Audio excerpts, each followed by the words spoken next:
ചെറിയ ബജറ്റിൽ നിർമ്മിച്ച ചിത്രം പരം സുന്ദരി ബോക്സ് ഓഫീസിൽ വിജയം. ആദ്യ ദിവസങ്ങളിൽ കളക്ഷനിൽ ചെറിയ കുറവ് രേഖപ്പെടുത്തിയെങ്കിലും പിന്നീട് നേട്ടം സ്വന്തമാക്കി. ഒരു ചെറിയ ബജറ്റിൽ നിർമ്മിച്ച ചിത്രമെന്ന നിലയിൽ പരം സുന്ദരി ബോക്സ് ഓഫീസിൽ വിജയിച്ചുവെന്ന് തന്നെ കണക്കാക്കണം. ആദ്യ ദിവസങ്ങളിൽ കളക്ഷനിൽ ചെറിയ കുറവ് രേഖപ്പെടുത്തിയെങ്കിലും പിന്നീട് നേട്ടം സ്വന്തമാക്കിയിട്ടുണ്ട്. സിദ്ധാർത്ഥ് മൽഹോത്രയെ നായകനാക്കി തുഷാർ ജലോട്ട സംവിധാനം നിർവഹിച്ച ചിത്രമാണ് പരം സുന്ദരി.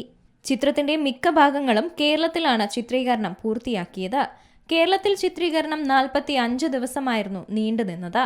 അതേസമയം ചിത്രം ഓഗസ്റ്റ് 29 എത്തിയത്. ചിത്രം ഇതുവരെയായി 84.2 കോടി രൂപയാണ് ആഗോളതലത്തിൽ ഗ്രോസ് നേടിയിരിക്കുന്നത് എന്നാണ് ട്രേഡ് അനലിസ്റ്റുകളും പറയുന്നത്. എന്നാൽ പരം സുന്ദരിയുടെ ഓപ്പണിംഗ് കളക്ഷൻ ഇന്ത്യയിൽ 7.25 കോടി രൂപയായിരുന്നു. ഇതുവരെ ഇന്ത്യയിൽ നിന്ന് 51.23 കോടിയാണ് നെറ്റ് കളക്ഷൻ നേടിയിരിക്കുന്നത്. ഇന്ത്യയിൽ ഗ്രോസ് കളക്ഷൻ 61.2 കോടി രൂപയുമാണ്. വിദേശത്തു നിന്ന് മാത്രമായി 23 കോടിയും നേടിയാണ് ആഗോള ഗ്രോസ് കളക്ഷൻ 84.2 കോടി രൂപയിൽ എത്തി നിൽക്കുന്നത്.